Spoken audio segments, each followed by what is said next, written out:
Hello friends, welcome to our channel Study Addicted Academy. This is a lecture series of Indian polity plus इसमें international relation से related भी मैंने question जो add किए हुए हैं जो रिसेंटली जो है आपके न्यूज में रहे हैं जो कि आपको UPSC preliminary as well as state examinations में जो है काफी ज्यादा हेल्प करेंगे। और ये जो मल्टीपल चॉइस क्वेश्चन जो है टेस्ट सीरीज रहती है only for the preliminary examinations, लेकिन कंसेप्ट हम इस तरह से इसमें क्लियर करते हैं जिससे आप मेंस में भी जो है आंसर राइटिंग में जो है आप इससे रिलेटेड जो है लिख सकते हैं।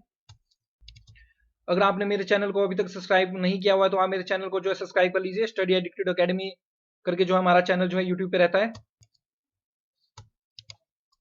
फर्स्ट क्वेश्चन 181 क्वेश्चन आप अपनी स्क्रीन के सामने देख सकते हैं। इसमें जो है परमानेंट कोर्ट ऑफ आर्बिट्रेशन से रिलेटेड जो है स्टेटमेंट जो है पूछी गई है।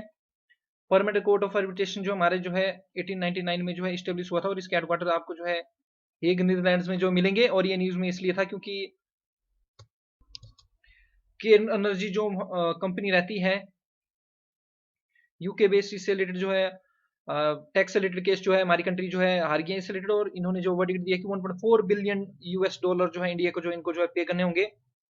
तो इससे रिलेटेड देखिए क्वेश्चन पूछा गया कि permanent court of arbitration related following statement जो है कंसीडर कीजिए। इसमें फर्स्ट स्टेटमेंट है कि the organisation is a United Nation agency.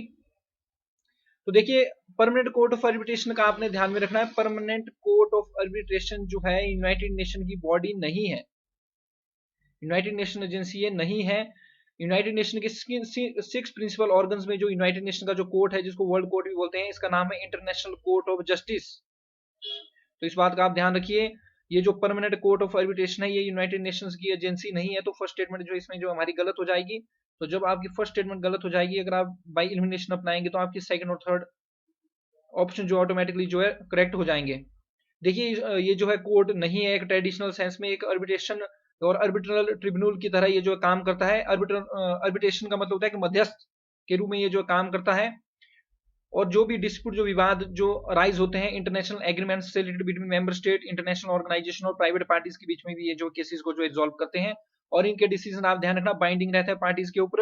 Appeal का कोई भी मैकेनिज्म जो है परमानेंट कोर्ट ऑफ आर्बिट्रेशन में नहीं है। तो यहाँ पर आप अपने स्क्रीन के सामने देख सकते हैं ये जो परमानेंट कोर्ट ऑफ आर्बिट्रेशन है ये एक इंटर गवर्नमेंटल ऑर्गेनाइजेशन है और इसका हेडक्वार्टर लोकेटेड है हमारा हेग नीदरलैंड्स में, सेम बिल्डिंग में जहां पर आपको आईसीजी के हेडक्वार्टर भी मिलेंगे। और इसको कोर्ट जो है नहीं माना जाता है ट्रेडिशनल सेंस में, लेकिन ये जो एक आर्बिट्रल ट्रिब्यूनल की तरह जो वर्क करता है जिसमें ये रिजॉल्व करते हैं डिस्प्यूट जो कि राइजेज होते हैं because of international agreements between the member state, international organiser, even private parties के बीच में भी ये जो है केसेस को रिजॉल्व करते हैं। और लीगल इश्यूज जो राइजेज होते हैं चाहे उसमें टेरिटोरियल डिस्प्यूट है, जमीन से रिलेटेड विवाद है कंट्रीज के बीच में, मैरिटाइम बाउंड्रीज है, सोवरेनिटी है, ह्यूमन राइट्स से रिलेटेड इश्यूज है, इंटरनेशनल इन्वेस्टमेंट से रिलेटेड कोई इश्यूज हैं, टैक्स से रिलेटेड इश्यूज हैं और इंटरनेशनल रीजनल ट्रेड से रिलेटेड कोई इश्यू तो उनको ये रिजॉल्व करते हैं। और ये जो पीसी है टू मल्टीलेटरल कन्वेंशन के द्वारा तो फॉर्म हुई है और इसकी कंबाइंड मेंबरशिप जो 122 मेंबर्स हैं। तो अगर कोई स्टेटमेंट ऐसी आ जाए सारे के सारे यूएन इसके यूएन मेंबर्स इसके मेंबर्स हैं, तो ऐसा नहीं है। सिर्फ 122 स्टेट्स हैं जिसमें से 120 मेंबर स्टेट जो यूनाइटेड नेशंस के एज वेल एज कोसोवो और पैलेस्टीन। तो आप ध्यान रखें कोसोवो और पैलेस्टीन जो यूनाइटेड नेशन मेंबर्स नहीं है। पैलेस्टीन के पास जो है ऑब्जर्वर स्टेटस है। इसके साथ साथ होली सी करके एक कंट्री रहती है, उनके पास भी जो है एक सोवरेन जो है इंडिपेंडेंट जो टेरिटरी रहती है जिसके पास जो है यूनाइटेड नेशन का जो ऑब्जर्वर्स का जो है स्टेटस है। और ये ऑब्जर्वर देखिए फर्क ये रहता है जो मेंबर्स होते हैं उनके पास वोटिंग राइट्स होंगे ऑर्गेनाइजेशन में, जबकि ऑब्जर्वर्स जो है सिर्फ और सिर्फ ऑब्जर्व करने के लिए आएंगे, वो ऑब्जर्व करेंगे। डिफरेंट ऑर्गेनाइजेशन में अगर कोई ऑब्जर्वर है किसी ऑर्गेनाइजेशन में, जैसे ऑब्जर्वर है यूनाइटेड नेशंस के लिए, सिर्फ और सिर्फ जो वहाँ की प्रोसीडिंग को ऑब्जर्व कर सकते हैं, वोट वहां पर नहीं दे सकते हैं। और यहाँ पर देखिए लिखा गया कि पीसीए जो है परमानेंट कोर्ट ऑफ आर्बिट्रेशन जो यूनाइटेड नेशंस की एजेंसी नहीं है, लेकिन एक यूनाइटेड नेशंस का ये भी जो है ऑब्जर्वर रहता है। और ये जो डिसीजन रहेंगे इसके ये जो बाइंडिंग रहेंगे पार्टीज के ऊपर और कोई भी मैकेनिज्म जो अपील का नहीं है। हेग नीदरलैंड्स में जहां पर जो हमारे पीसीए के हेडक्वार्टर है परमानेंट कोर्ट ऑफ आर्बिट्रेशन, उसको मैप में लोकेट कर लेते हैं। तो यह वर्ल्ड मैप अपनी स्क्रीन के सामने देख सकते हैं और ये है हमारा प्यारा भारत। और यहाँ से जब हम वेस्ट की तरफ जाएंगे तो यहाँ पर आपको मिलेगी यूरोपियन कंट्रीज। और अगर आप यहाँ पर जूम करेंगे, अगर यूरोप कॉन्टिनेंट में अगर आप यहाँ पर जूम करते हैं तो ये आप देख सकते हैं यहाँ पर फ्रांस, ये रहा लग्जमबर्ग, फ्रांस की कैपिटल पेरिस। और यहाँ पर नीदरलैंड्स, नीदरलैंड्स की जो कैपिटल दैट इज एम्स्टर्डम। और यहाँ पर मिलेगा आपको दी हेग, और हेग में आपको international criminal court, ICG, international court of justice और परमानेंट कोर्ट ऑफ आर्बिट्रेशन से यहाँ पर जो हेडक्वार्टर मिलेंगे।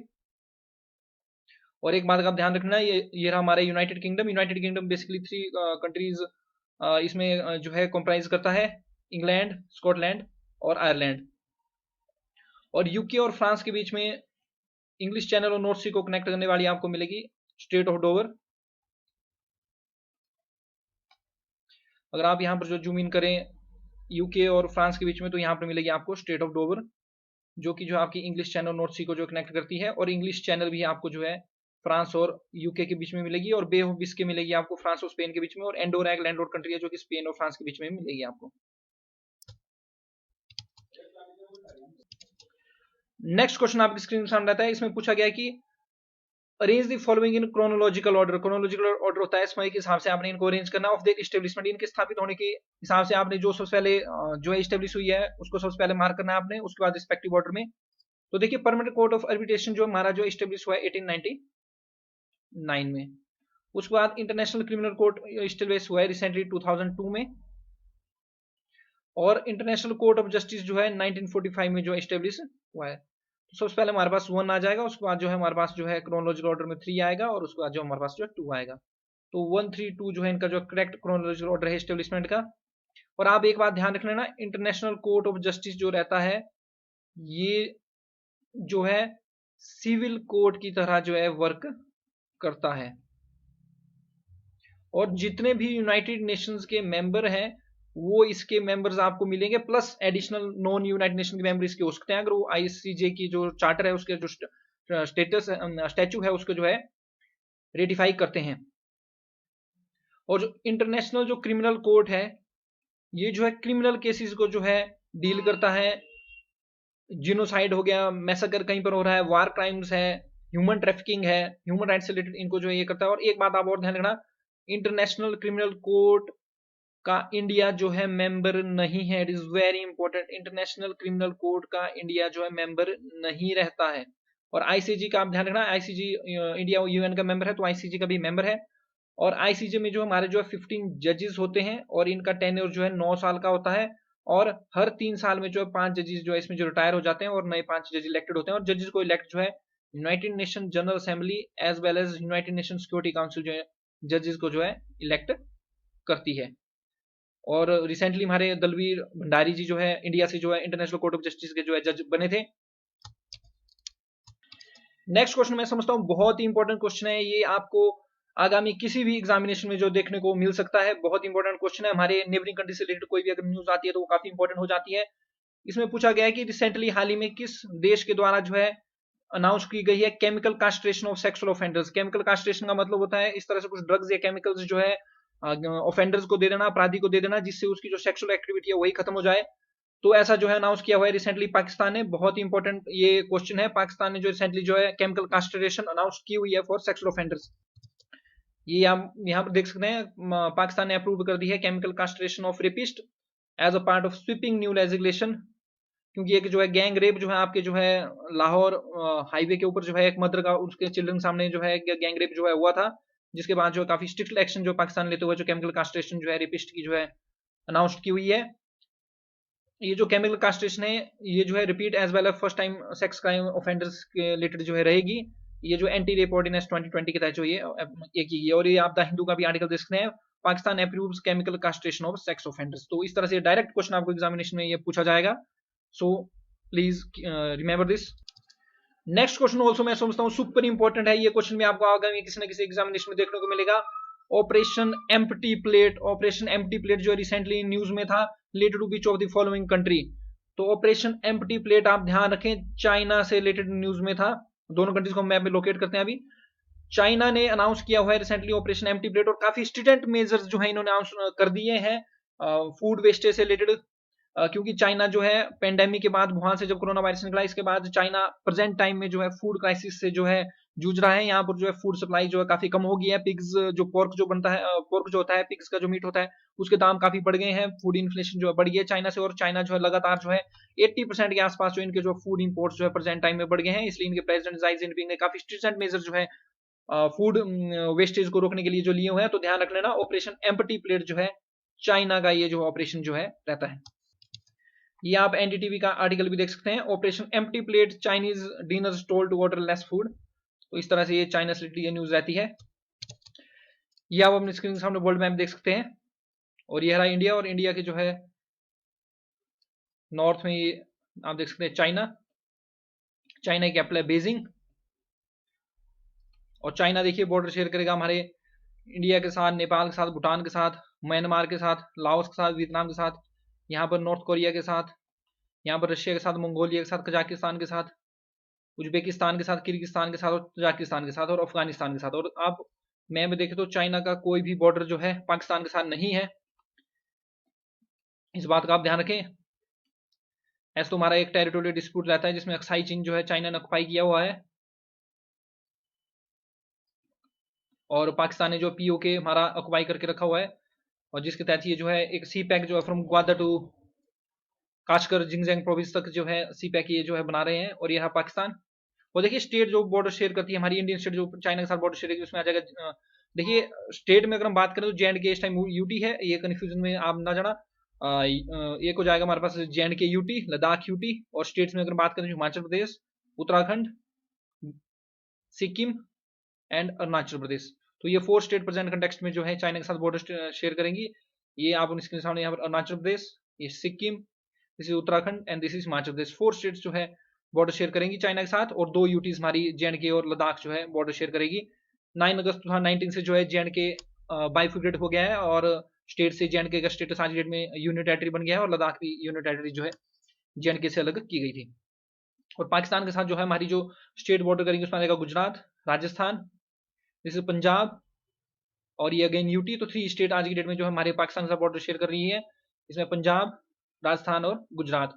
और गुजरात में एक सर क्रीक जो है यहाँ पर आपको वाटर बॉडी देखने को मिलेगी, जिससे रिलेटेड हमारा जो है वाटर डिस्प्यूट भी जो है सर क्रीक लाइन को लेकर जो हमारा जो एक डिस्प्यूट भी जो है पाकिस्तान के साथ रहता है, तो ध्यान रख लेना सर क्रीक यहाँ से रहती है, और सर क्रीक जो है हमारे इंडिया और पाकिस्तान के बीच में लोकेटेड है। नेक्स्ट क्वेश्चन हमसे ये पूछा गया है कि इनमें से कौन सी जो सिक्योरिटी फोर्सेज हैं ये जो है एडमिनिस्ट्रेटिव कंट्रोल और मिनिस्ट्री ऑफ होम अफेयर्स के अंदर आती है। तो जितनी भी सेंट्रल आर्म्ड पुलिस फोर्स हैं ये सब की सब जो है मिनिस्ट्री ऑफ होम अफेयर्स के अंदर आती है, चाहे बीएसएफ है, सीआईएसएफ है, सेंट्रल रिजर्व पुलिस फोर्स है, आईटीबीपी है, एनडीआरएफ है, नेशनल डिजास्टर मैनेजमेंट अथॉरिटी है, सब की सब जो मिनिस्ट्री ऑफ होम अफेयर्स के अंदर आती है। तो इसका राइट आंसर हो जाएगा डी।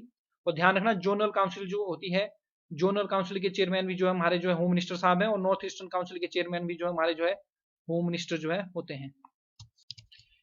नेक्स्ट क्वेश्चन इसमें ये पूछा गया है कि हमने अरेंज करना है फॉलोइंग स्टेट को in the chronological order of their creation. तो इनके बनने की तारीख को हमने जो क्रोनोलॉजिकल ऑर्डर में जो अरेंज करना है। देखिए मैं आपको बता दूं कि छत्तीसगढ़, उत्तराखंड और झारखंड ये तीनों की तीनों स्टेट ही 2000 में जो है बनी है।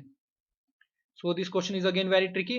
लेकिन अगर आपने मेरे प्रीवियस लेक्चर पॉलिटिक्स सुना है तो मैंने आपको पहले बताया हुआ है कि छत्तीसगढ़ जो है सबसे पहले बनी हुई है, उसके बाद उत्तराखंड और उसके बाद झारखंड। क्रोनोलॉजिकल ऑर्डर जो है हमारा जो है फर्स्ट सेकंड थर्ड जो है ये जो है इस तरह से हो जाएगा।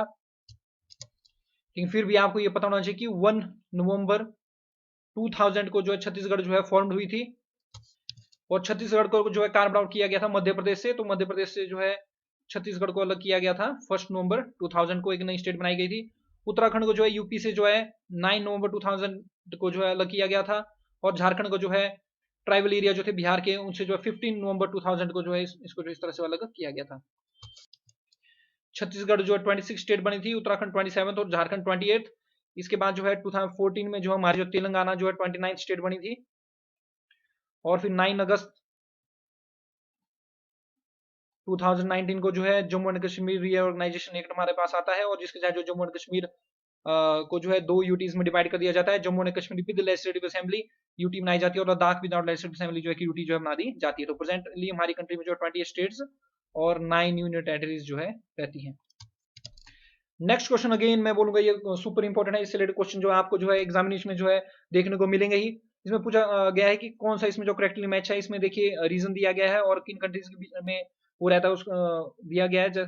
तो इसमें पहला बोला कि state of Hormuz, state of Hormuz को बोला गया कि जो पर्शियन गल्फ का जो है गल्फ ऑफ ओमान के साथ कनेक्ट करती है।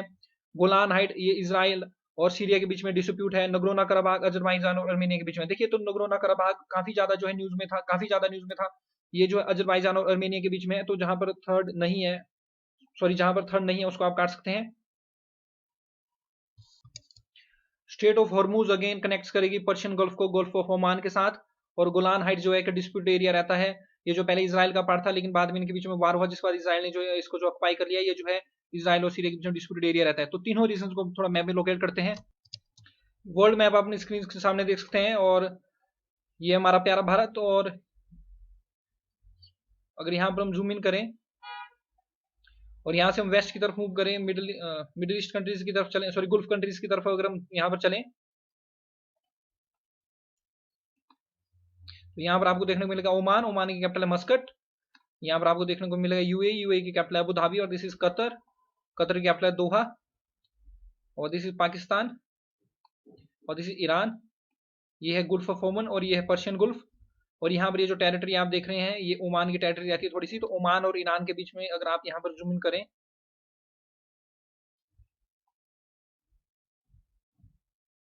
This is straight of Hormuz. तो ये जो स्ट्रेट ऑफ हॉर्मूज है, ये कनेक्ट करेगी हमारी पर्शियन गल्फ को, जिसको अराबियन गल्फ भी बोला जाता है, इसको गुल्फ ऑफ ओमान के साथ। और जीसीसी गुल्फ कोऑपरेशन काउंसिल हमारी रहती है, जिसका हेडक्वार्टर आपको रियाद सऊदी अरबिया में मिलेगा। सऊदी अरबिया की कैपिटल रियाद। ओआईसी के हेडक्वार्टर भी आपको रियाद में देखने को मिलते हैं। मक्का, ये इंपॉर्टेंट जगह, ये भी सऊदी अरेबिया में है।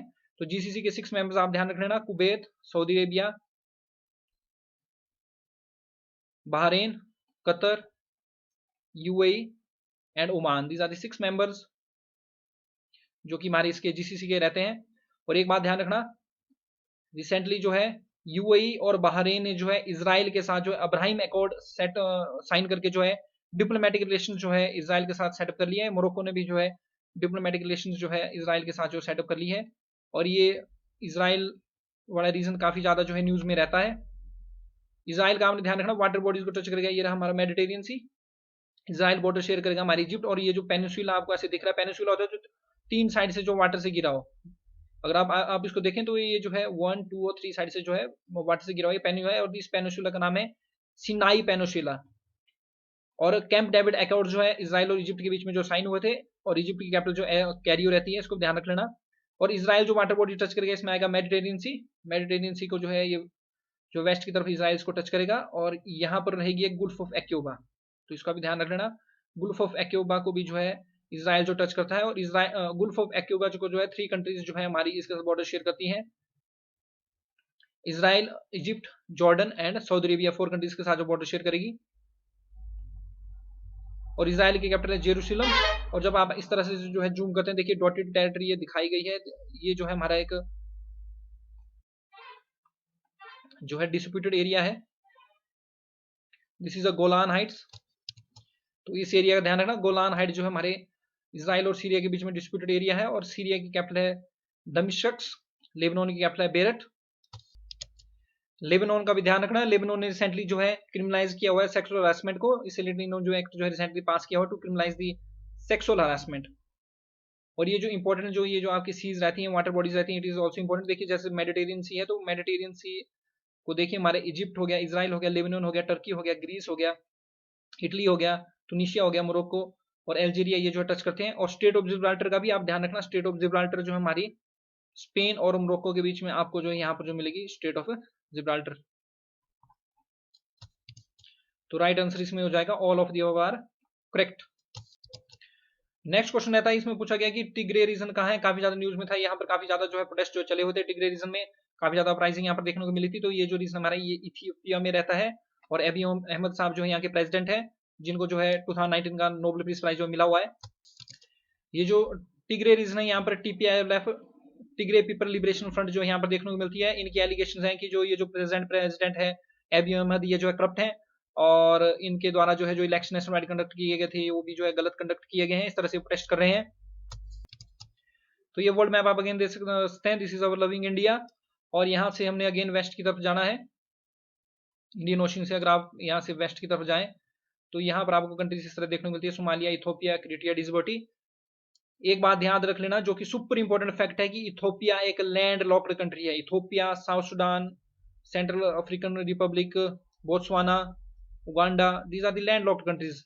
चैड हो गया, नाइजर, ये जो लैंड लॉक्ड कंट्रीज रहती हैं ये भी इंपॉर्टेंट रहती है हमारी। और उगांडा, केनिया और तांजानिया के बीच में जो है हमारी जो है लेक विक्टोरिया रहती है, इसका भी ध्यान रखना। तो इथोपिया के इस रीजन को, ये जो इनके नॉर्थन ये जो रीजन है, इसको जो हम जो है ट्रिग्रे रीजन जो बोल देते हैं, और इथोपिया की कैपिटल है अदिस अबाबा।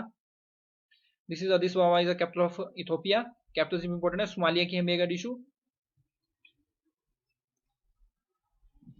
तो ध्यान रखना, इरिट्रिया, डिजिबोटी, इथोपिया और सोमालिया, ये जो है हॉर्न ऑफ अफ्रीका इनको जो बोला जाता है, क्योंकि एक सींग की तरह ये इस तरह से यहाँ पर बनता है।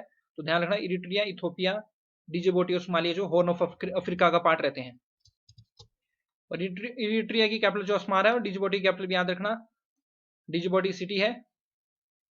और यहाँ पर आप सोमालिया और यमन, यमन की कैपिटल साना है। गुल्फ ऑफ एडन जो है यमन, सोमालिया और डिजिबोटी के बीच में रहेगी। और यहाँ पर रहेगा रेड सी, और रेड सी और गुल्फ ऑफ एडन के बीच में स्टेट बल्ल मंदीप, जो कि आपकी यमन, डिजिबोटी और इरिट्रिया के बीच में रहेगी। तो स्टेट बल्ल मंदीप जो है रेड सी को गुल्फ ऑफ एडन के साथ जो कनेक्ट करेंगी। और रेड सी को बॉर्डरिंग कंट्री को भी आप ध्यान में रखना, Eritrea, Yemen, Saudi Arabia, Sudan और इजिप्ट, ये जो रेड सी को जो है टच करती हैं। और रेड सी को जो है मेडिटेरियन सी के साथ जो है सुएज कनाल जो है यहाँ से जो कनेक्ट करती है, और सुएज कनाल जो 1869 में जो ओपन की गई थी। यहाँ पर मैप देख सकते हैं, this is a Tigray reason, और टिग्रे पीपल लिबरेशन फ्रंट यहाँ पर जो प्रोटेस्ट कर रही है। और this is Ethiopia, capital Addis अबाबा। ध्यान रखना, सोमालिया, डिजिबोटी, इरिट्रिया और इथोपिया ये हॉर्न ऑफ अफ्रीका इनको जो है बोला जाता है। नेक्स्ट क्वेश्चन में पूछा गया है कि कौन सा पार्ट जो है हमारे संविधान का जो है रेफर करता है responsibility of states towards international peace and security. तो आप ध्यान रखना, आर्टिकल 51 जो रहता है directive principle of state policy का, जो कि liberal intellectual directive principle of state policy. Directive principle of state policy जो है part 4 of the constitution from article 36 to 51 में हमें जो है देखने को मिलते हैं। और इनके कंटेंट के हिसाब से जो सोशल, गांधीयन और लिबरल इंटेलेक्चुअल डायरेक्टिव प्रिंसिपल है, तो आर्टिकल 51 जो है एक liberal intellectual directive principle of state policy है। ये बात करता है promotion of international peace and security. तो आप ध्यान रखना, direct principle of state policy ये इससे डील करता है। और आप ध्यान रखना, हमारे कॉन्स्टिट्यूशन में direct principle of state policy का कंसेप्ट जो है आयरलैंड के कॉन्स्टिट्यूशन जो हमने जो बोरो किया हुआ है, आयरलैंड ये स्पेनिश कॉन्स्टिट्यूशन जो है बोरो किया था। और आयरलैंड की कैपिटल है डबलिन, और स्पेन की कैपिटल है मैड्रिड, जहां पर आपको United Nation World Tourism Organisation के हेडक्वार्टर मिलेंगे। इंडियन पॉलिटी में हमने फंडामेंटल राइट्स तक जो है एमसीक्यू जो है डिस्कस कर लिए। अब ये जो है नेक्स्ट चैप्टर जो है इंडियन पॉलिटी का एम लक्ष्मी के जो डायरेक्ट प्रिंसिपल स्टेट पॉलिसी रहता है, इनसे रिलेटेड जो है मैं एमसीक्यू जो कंटिन्यू डालूंगा, ताकि डायरेक्ट प्रिंसिपल स्टेट पॉलिसी का कंसेप्ट आपका क्लियर हो जाए। देखिए, इसमें पूछा गया कि पर्पस जो था इंक्लूजन डायरेक्टिव प्रिंसिपल्स का हमारे कॉन्स्टिट्यूशन में, वो क्या था। तो देखिए, जो फंडामेंटल राइट्स को जो इंक्लूड किया गया है, they are for the promotion of political democracy. लेकिन जब direct principle of state policy की बात हम करें, तो इनका इंक्लूजन किया गया था for the promotion of social and economic democracy. Make sure to rememberize this point. I hope friends आपको मेरी वीडियो जो पसंद आई होगी। आप इसी तरह जो मेरे चैनल को जो लाइक, सब्सक्राइब, शेयर करते रहिए। बेल आइकन को आप हिट कर लीजिए, ताकि मेरी वीडियोस की नोटिफिकेशन जो आपको मिलती रहे। दूसरों की हेल्प भी आप करते रहिए, ज्यादा इन वीडियोस को शेयर कीजिए। We rise by lifting others. और अगर आपको वीडियो पसंद आए तो लाइक कीजिए, अगर पसंद ना आए तो डिसलाइक कीजिए, कमेंट कीजिए। Thanks very much for watching.